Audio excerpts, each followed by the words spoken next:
नमस्कार। आप हमारे नए दोस्त हैं तो चैनल को सब्सक्राइब करके ऑल बटन ज़रूर प्रेस कर लीजिएगा ताकि हर रोज़ आपको हमारी कहानी की नोटिफिकेशन मिले और आप हमारे हर एक वीडियो का आनंद ले सके। तो चलिए आज की कहानी शुरू करते हैं। जमींदार अपनी बीवी से कहते हैं, भाग्यवान, आज हमारे बड़े बेटे का जन्मदिन है। ध्यान रहे गांव के एक भी लोग भूखे ना रह सके। तभी इस जमींदार की पत्नी सुलोचना जी कहती हैं, बिल्कुल सही कह रहे हैं जी। वैसे भी हम अपने गांव वालों का हमेशा ही ख्याल रखते हैं। अगर किसी भी चीज़ की कभी कमी हो जाए तो हम उन्हें पूरा करते हैं। और आज तो मेरे बड़े बेटे का जन्मदिन है। आज के दिन भला कोई भूखा कैसे रह सकता है। पूरे गांव में पूरी सब्जी और मिठाइयाँ बंटवा देते हैं। हाँ हाँ, ये ठीक रहेगा। जमींदार के दो बेटे राजा और राजू। बड़े बेटे राजा के जन्मदिन पर आज घर में बहुत खुशहाली थी।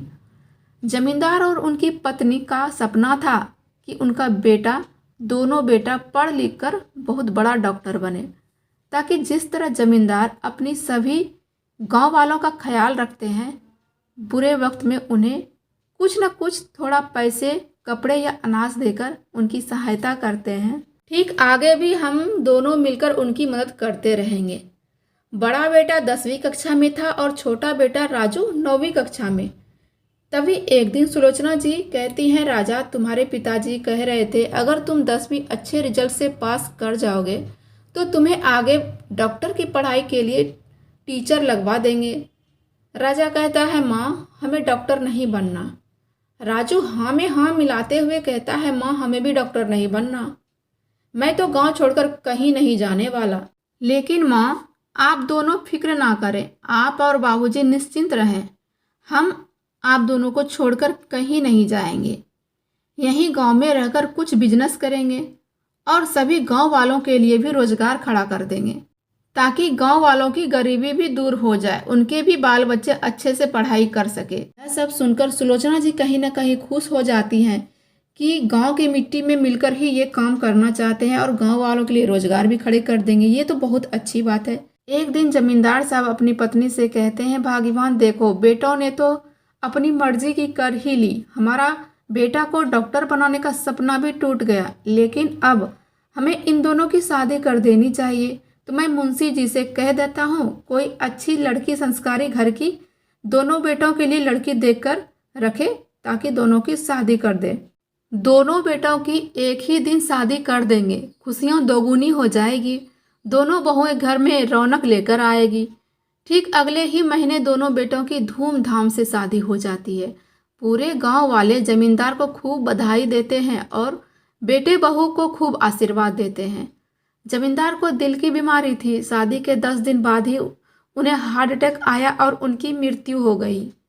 अब सुलोचना जी के ऊपर दुखों का पहाड़ टूट पड़ा। जब भी सुलोचना जी अपने गांव वालों की मदद करने के लिए कुछ भी देती, बड़ी बहू जाकर कहती, माँ जी, हमने क्या यहाँ धर्मशाला खोल रखा है जो हर रोज इतने सारे लोगों को बुलाकर कुछ न कुछ देती रहती हो।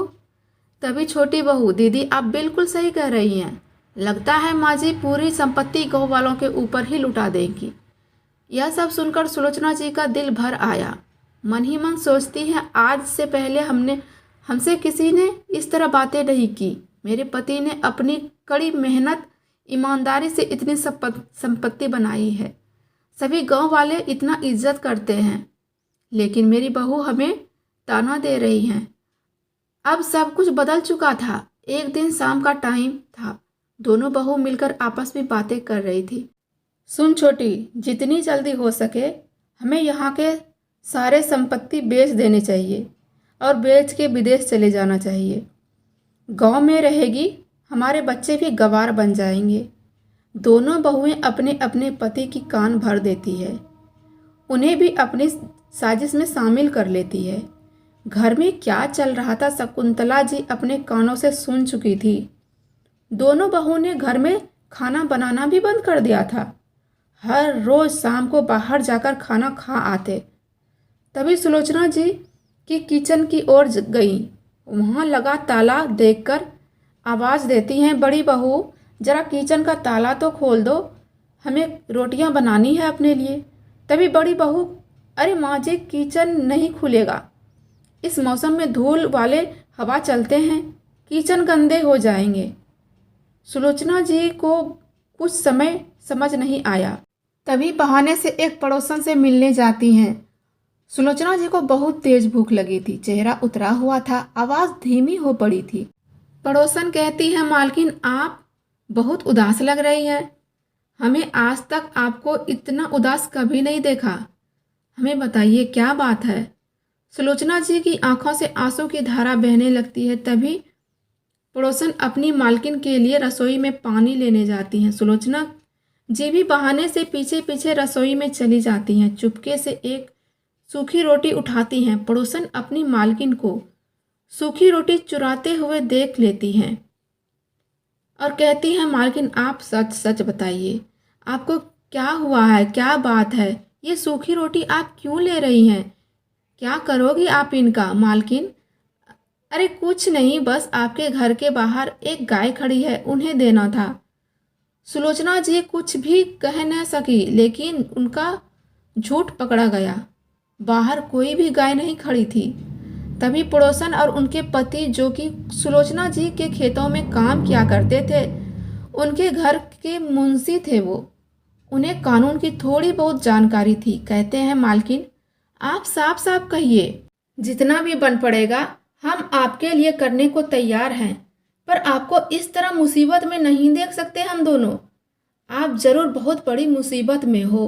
तब एक एक करके सुलोचना जी अपने घर की सारी बातें अपनी मुंशी और उनकी पत्नी पड़ोसन को बता देती हैं। तभी मुंशी सुलोचना जी से कहते हैं, मालकिन आप चिंता ना करें, आखिर ये गुलाम किस दिन काम आएगा। मालिक का बहुत बड़ा उपकार है मेरे ऊपर। मैं एक पेपर तैयार करवाता हूँ जिसके ऊपर सिर्फ एक हस्ताक्षर होगा आपका, वो चाहिए और सारी संपत्ति आपके नाम हो जाएगी। और ये सब करना कहीं गलत भी नहीं होगा मालकिन, क्योंकि आपके बेटे और बहू साजिश कर रहे हैं आपके खिलाफ, आपको दर दर की ठोकरें खाने की तैयारी कर रहे हैं वो दोनों। आपको एक सूखी रोटी चुराने पर मजबूर किया है उन लोगों ने, तो इसलिए जब तक आप जीवित हो ना, ये संपत्ति आपके मुट्ठी में होना चाहिए। ठीक दूसरे ही दिन सारे पेपर तैयार हो जाते हैं। सुलोचना जी का एक हस्ताक्षर और पूरी संपत्ति, करोड़ों की मालकिन बन जाती है वो। तो दोस्तों, दूसरी तरफ बेटे और बहू पूरी जायदाद हड़पने बेचने के चक्कर में लगे हुए थे। तब जाकर उन्हें पता चलता है कि पूरी संपत्ति माँ के नाम है, ना कि पिताजी के नाम। तो दोस्तों, जब बहू और बेटे अपनी माँ को सूखी रोटी चुराने पर मजबूर कर दे तो माँ को ऐसा कदम उठाना पड़ा। तो ये कहानी आपको कैसी लगी कमेंट में ज़रूर बताइएगा। फिर मिलते हैं। हर हर महादेव।